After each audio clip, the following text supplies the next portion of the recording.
and welcome to this week's edition of WCS Sports Connection. I'm your co-host, Jeremy Qualls, and with me as always, my co-host, Tate Mathews. Tate, as you can tell, the era of Old Sparty has begun. This is the first ever district championship in the Big Six era for the Old Sparty and the Summit Spartans as the baseball team clinches the 11 AAA baseball championship. Yep, it's big. And Ravenwood made it interesting, though. They made them have to play one more game to get it, but came back and clinched it, on Thursday night. So they've been the top team in the district from the beginning to the end. So congratulations to them. It's been a fun season to watch. But again, like we said, Ravenwood, and we talked about it, Teddy Craig, tournament time, man. The Raptors know how to win, so congratulations to them too. But yeah, this is big, man. First district championship, something to be really proud of. Hopefully this team's not done. Absolutely. Ravenwood came in like a buzzsaw, man. You know, Teddy Craig, Danny Bourne, their coaching staff there had their kids ready. They were number 6 seed in the tournament. I wore this today not to throw it in Teddy's face, but I know that our viewership in the southern end of the county is very strong, so I just want to let them know how much we appreciate them because they appreciate us. Yep. And Old Sparty winning that. But like you said, Teddy Craig and those guys at Ravenwood came in playing Brentwood, a really good Brentwood team, a 20-plus win Brentwood team. Corey Bell obviously going to Mississippi State. Right. You know, the star power there. Ole Miss, not Mississippi State, Ole Miss. Hagen Severance on the other side, on Ravenwood side, going to Mississippi State, made some outstanding plays throughout the tournament. But they go in, they beat them, and then they turn around and have to play Summit for the district championship in that first game. And they could have easily run out of gas. But they came, I mean, it was just like you had lit a fire under Ravenwood. Yes. They came in, won that first game 15 runs. 15-4. Yeah. And, you know, it was just – Summit was never in it. I mean, from the first inning on, that first game, you know, there's the old adage, you know, you rest your legs, you get ready to play while the other team's playing. I think the team's playing – I even told Coach Kirby this. I thought that the team's playing coming in the way they came in, won that first-round game. They had the advantage of coming in loose and ready to go. Well, and then also they were on a, 13, 14, 15-game win streak, Summit. So – you know, in my opinion, I believe that. You know, we talked about that about football. I think sometimes it's good to lose one, man. You know, that's hard to go that many games and not drop one. So the great thing is they put themselves in a position where they could lose that one and still have to come back and clinch it, that get beat again to not clinch it the next night. So in my opinion, it was probably a good thing. But, you know, and then I would like to know, too, that's got to be the first time all year they gave up that many runs. 15 runs against anybody's good. Against Summit, that's a heck of a performance. Absolutely. They gave up 5 in the first inning, and then they're, you know, playing from behind all the way. I think they cut it to maybe 4 or 5 runs later in the game to try to get it back under that run rule situation, but just never could close the gap. Ravenwood defeated Brentwood 8-4. That game was closer than the score appeared. I mean, it was kind of back and forth and literally came down to some late scoring by Ravenwood to get in. But there's always 2 games in the championship game. If coming out of the winner's bracket, they had to come back and play again the next night. Obviously, Summit had woken a sleeping dragon there, if you will, like they like to say. And but it's still tight game. It came down to a walk-off hit, 5-4. Summit defeats Ravenwood to win their first ever District 11 AAA championship. Pretty good. And now they both move on, and I think they got a chance to both move on from the region. So that's big. Well, there's two things going on here. When you're Summit, you're going to get everybody's Super Bowl. You've got the bullseye on you. You're ranked 1-2 all year in AAA baseball.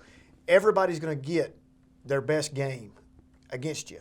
And I think that was one of the deals. They got in. I believe that Ravenwood had a statement they wanted to give because they felt like nobody even thought they had a chance. They were number 6 seed, like I said, and they wanted to make a statement. They made a statement the first game, came back in that second game and fought very hard, but you know, came up a little bit short. But that credit goes back to Summit, like you said. You win 15, 16 games. If there's such things as a good loss, this was a good loss, good timing. It kind of woke them up. You're going to have to play your best game every night in order for us to advance, particularly coming up this week when you have one-and-done games in the region matchup in that first round, where Ravenwood will travel to Overton. Ravenwood sitting right now at 20-14, Tate. Overton at 26-10. Overton a perennial favorite there always in that Metro League. Yeah, and they've had some really, really good teams. Mike Morrison does a great job. Been there a long time. He played there. But I don't think this is one of the great Overton teams. Obviously, winning, and no disrespect to them, but winning that district's not like winning this district. And back to the 6th seed, that just goes to show how tough this district is. Ravenwood was the 6th seed because that's where their record put them at the end of the year. But 2 through 6 was so tight. And then, it just goes to show that they're a really good team that just was in a really good district or conference. So this is not one of the great Overton teams. It's a good Overton team. It is a team that Ravenwood can win. Well, just to put it in perspective, Overton 26-10, the number 1 team, the champions coming out of there. Ravenwood 20-14, and the 6th seed coming out of our side. On the other side of the coin, you have Summit 30-5. We'll be hosting Hillwood 16-10 there. What do you foresee? Obviously, I talked to Coach Kirby this morning. No rest for the weary. McIlvaine's got to go. This is a must-win game. McIlvaine currently right now ranked as the number 1 pitcher in the state as a freshman. That's amazing. He's a tremendous player, a tremendous athlete. It's fun to watch this kid play, not only in the field but as a pitcher as well. Well, and what's going to be fun to watch is, he's still got some growing to do, and he's a freshman. He's a baby, So think about how much stronger he's going to get. He's doing all this as a freshman and throwing, from what I understand, really, really fast. So I don't know that I'd want to see that coming at me. But, yeah, you got to go all out. The thing you got to worry about this is a game that you should win, probably ought to win pretty easily. From being there, you can tell your kids all you want to. They know they're not stupid. They're smart kids. They know this isn't as good of a team as some of the teams that they've faced in the district during the regular season. So you would think and hope they're mature enough to handle it. I think they are. They've got senior leaders and really good players and Will Dalton, people like that. So that would be the worry. The great thing is about winning is they get to play at home. So you're going to be on a good field and all that. Those are some of the things that traveling over there sometimes can be a little bit of a roadblock. But, if they show up, do what they're supposed to do, handle their business, they'll be fine. And if they don't, they probably don't need to be in the state tournament anyways. You mentioned a very good point. If you hadn't had a chance to go down to the Summit High School campus and see the baseball field, Coach Kirby and his staff does a phenomenal job of keeping that stadium up nice. I mean, it is as good as it gets in high school baseball. Yes. The district tournament championship game had a great atmosphere. People were loaded in there. I mean, that's what you want to see. I know that puts a smile on his face. He may not admit it, but when you've got a great atmosphere, you want that home field advantage, if there's such a thing in baseball, but you're playing there in your own backyard.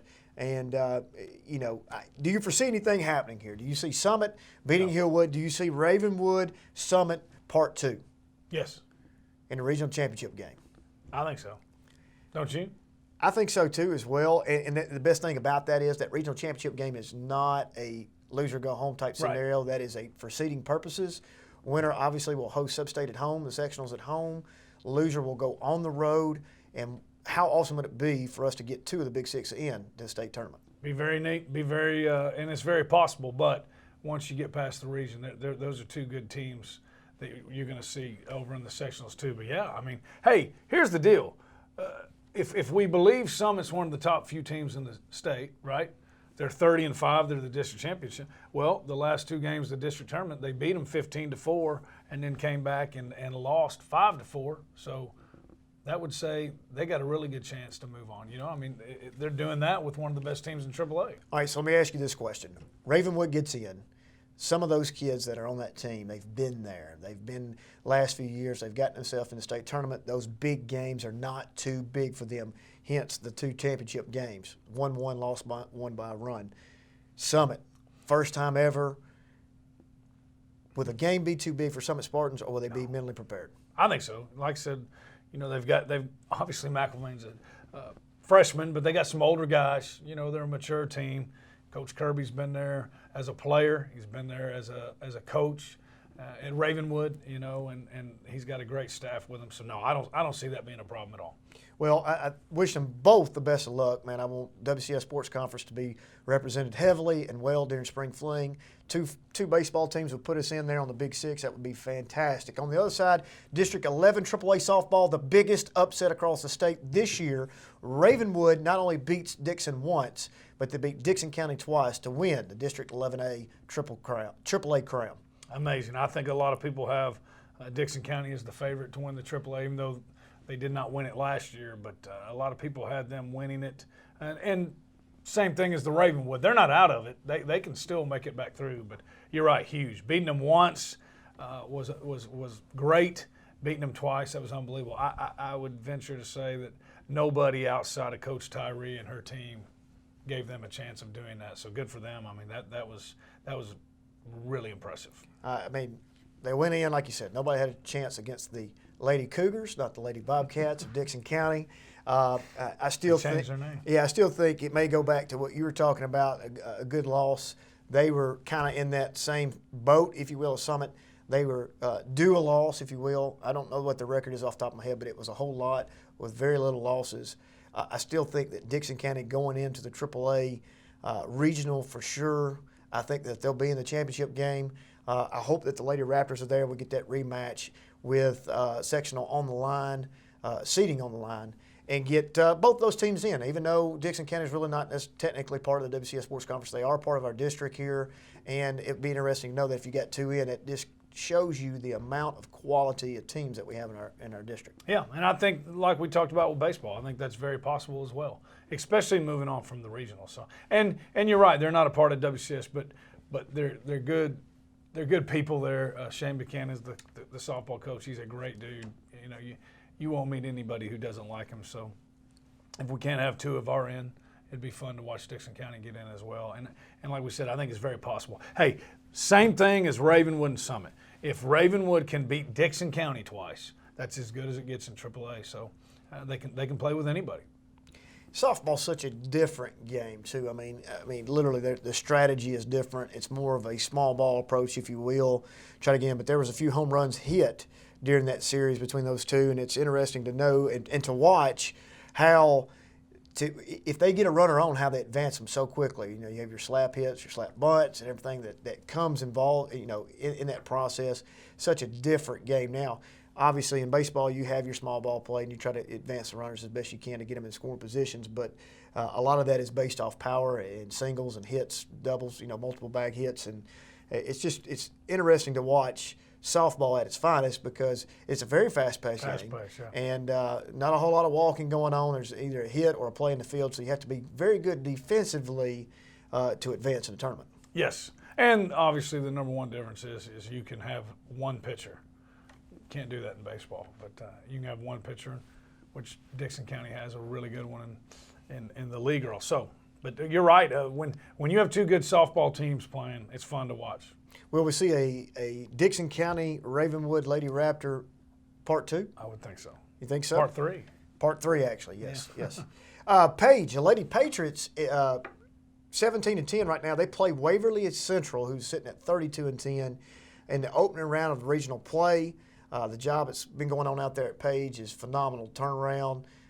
Good things are happening for the Lady Patriots out there. Not only the Lady Patriots, but you got to talk about the baseball program as well. I mean, they have really done a fantastic job at Page turning those programs around. Well, and then you got the soccer team too. So they've had a very, very strong spring. I would think that would be putting them in really good position for the Directors Cup. They were probably already in it, right? But great spring. So you're right. What they're doing, baseball, it may be in the toughest AA district in the state, and they finished second, tied for second. And then softball obviously is still playing, so that's they and both of them first-year coaches this year. So that's right. Coach Hale and Coach Roten have done a great job this spring. And I have to give Coach Roten a shout-out because the job he does, not only just coaching, but he's got his field looking great. And number two, I think he's a great salesman for his program. He does a lot of PR work for his program.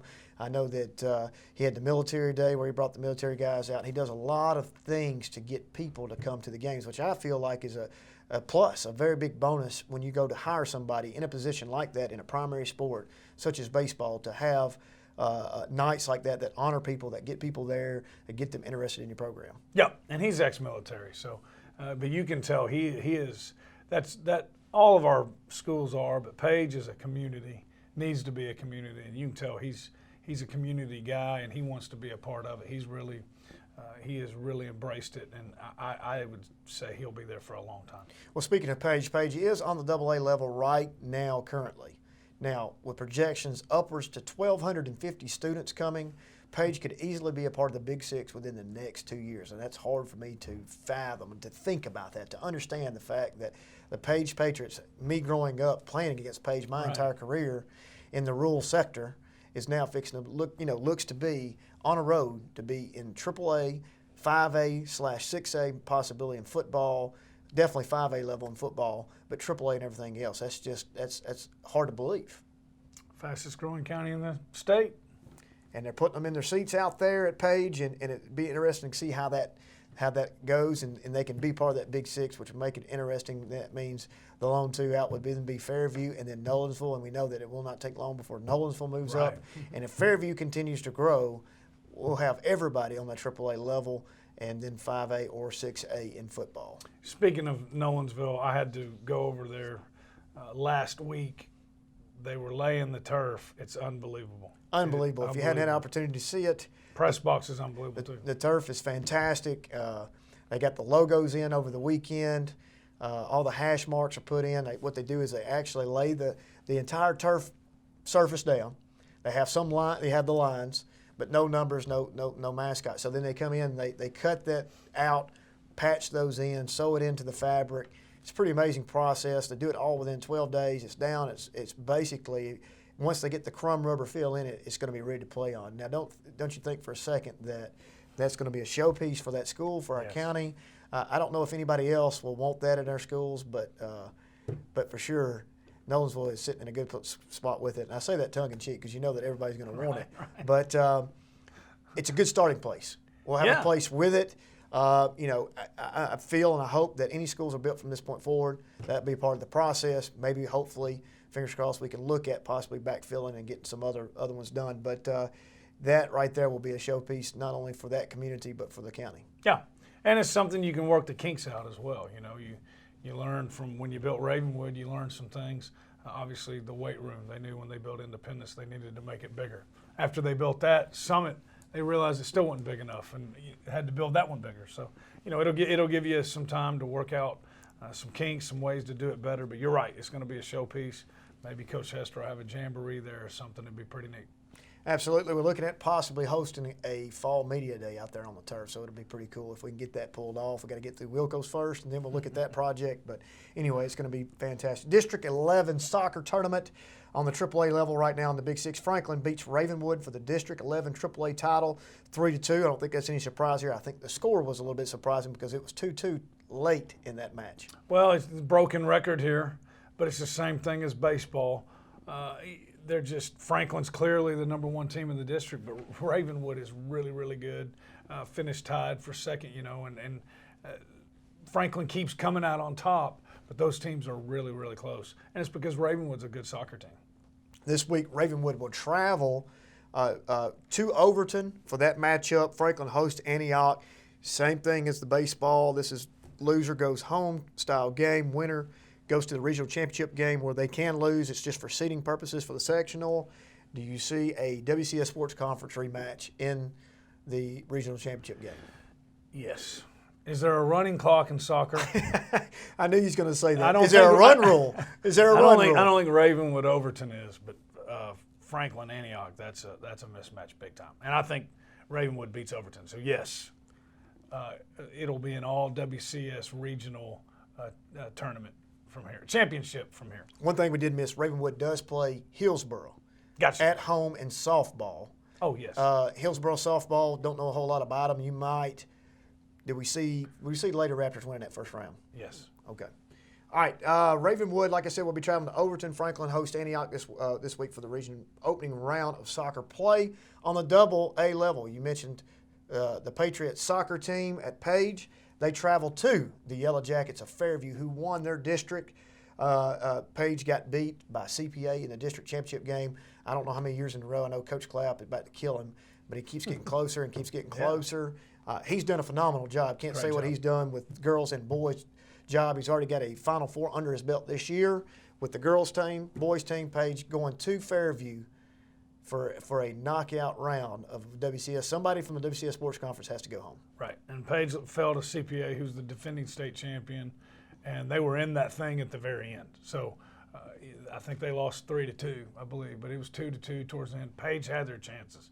So again, you want to win the district, but it's kind of hard to be disappointed in that. You still got a chance to move on, and you hate to see two of them have to play in the elimination round, but at least they're both still playing right now. I know that Julio herself, was so excited about Fairview hosting. She will be there on hand. I guarantee it. But you're going to make your prediction right now. Who moves forward, the Yellow Jackets or the Patriots? Patriots. I believe so. I believe that district is a whole lot stouter than the Fairview district. I'm not taking away from Fairview's job. They did a fantastic job of doing that. But I think with CPA being in there and having a battle CPA, the amount of times that they did, maybe give you that edge against a team with East Hickman, Lewis, and those folks, Creekwood. So agreed. I hope it goes down to penalty kicks at the very last. I think that would make it an interesting storyline. But so many things going on in the spring. We also have our sectional qualifying happening right now in track. Colin Lamb, obviously from Page, possible favorite of AA to get in and win the state championship. We have numerous personal records, numerous school records going down. The pole vaulting record at Centennial was smashed over this past week. Nate Johnson qualifies for the triple jump and the long jump, possibility of winning both. What do you think about that? I think it'd be great. Well, you know, I love multi-sport athletes, man, and here he is. He's signed, sealed, and delivered. He's got a full scholarship to the University of Michigan. It would have been easy to say, I'm going to concentrate on football. I'm going to get bigger. He competes for his team. He's got a chance to go out and win 2 state championships. I think it's great.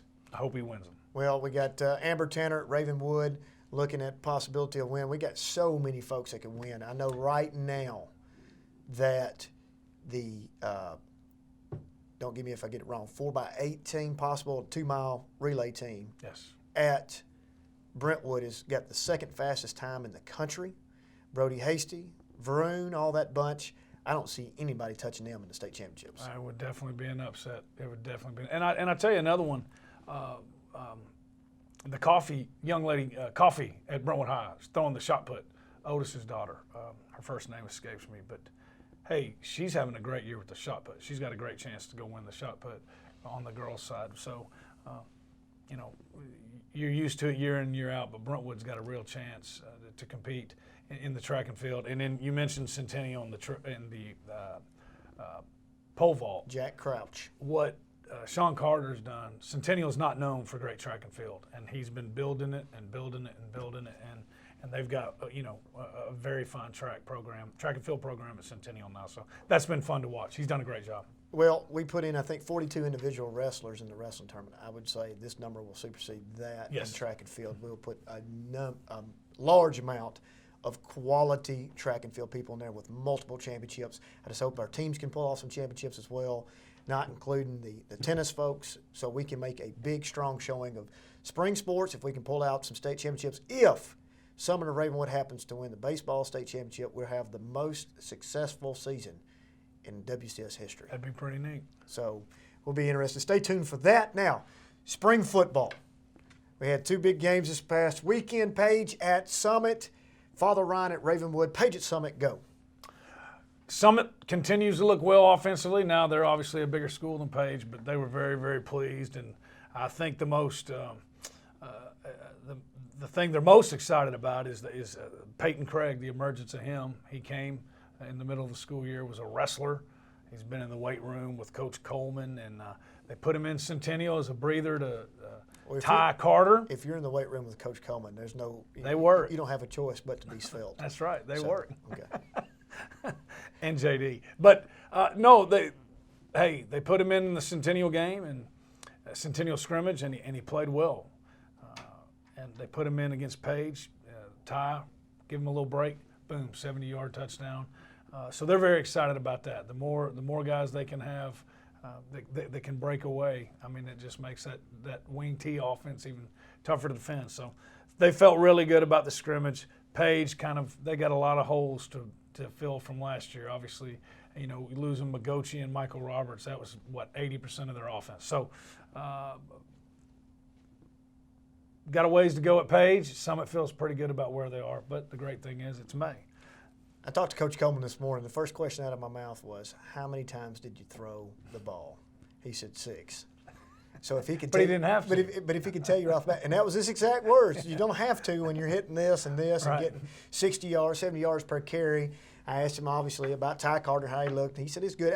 You can't put a whole lot of stock in spring ball. Now it can give you that vault into your summer workout and some programs and give you that lift mentally that you need, which is what they needed.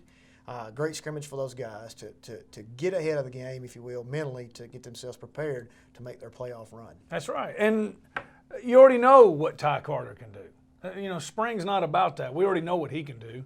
Like right here, hey, we found out Peyton Craig can run the ball. That's the great thing about spring is, and if you get caught up in trying to win scrimmages, then you probably got the wrong outlook on it. This is to find out who we can play, build depth, and get better. All right, the Richie Westman era at Ravenwood versus Father Ryan. We had a former coach coming in on Father Ryan, a very familiar face. Speak about that matchup. Well, I think that they felt really good. If you came back from the Walker Valley scrimmage, Ravenwood felt really good about the offense, not so great about the defense. After this scrimmage, Coach Westman was very happy with the way his defense played and also his offensive line. So he's putting in it's going to be a little bit different offensive attack. He's putting a little bit more of the decision-making process on the quarterbacks. So that's going to take time. It's not a predetermined read or play. So he was very pleased with the offensive line.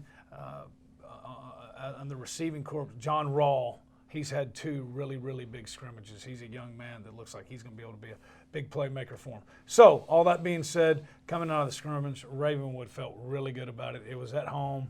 It was against, you would hope that it doesn't have anything to do with it, but it's in the back of everybody's minds. Coach Rector's over at Father Ryan now, and there's a reason why he's there. If they weren't down, he wouldn't be there.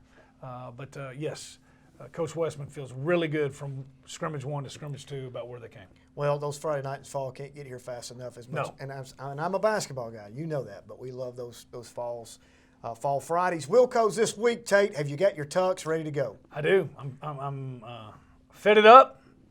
They took care of me over at Street Tuxedo. I'm excited, man. Absolutely. It's going to be fun. John Street and those guys taking care of all of our athletes for the Wilcos. We will be, for the first time ever, have a live stream. We'll try to provide that link for you so you can watch the Wilcos live from your house. If you cannot make it out, Kippy Brown, our guest speaker, he's going to bring something awesome. I know, a great story with some type of motivation for those guys. Well, he is. His story is really neat. He's from Sweetwater, Tennessee, in East Tennessee. Did not come he didn't come up like we did, and his high school coach was very, very influential in his life. And you're talking about a guy now, he coached Dan Marino at the Miami Dolphins as quarterback coach, Golden Tate, Marshawn Lynch of the Seattle Seahawks. This guy's seen it all. It'll be neat. Well, it's going to be Thursday, May the 19th. That will begin. Red carpet walk at 5:30. The event starts at 6 o'clock live from the Franklin Theater and via streamed into the factory. That'll be a fun time. Thanks for joining us. This has been WCS Sports Connection. We'll see you next time.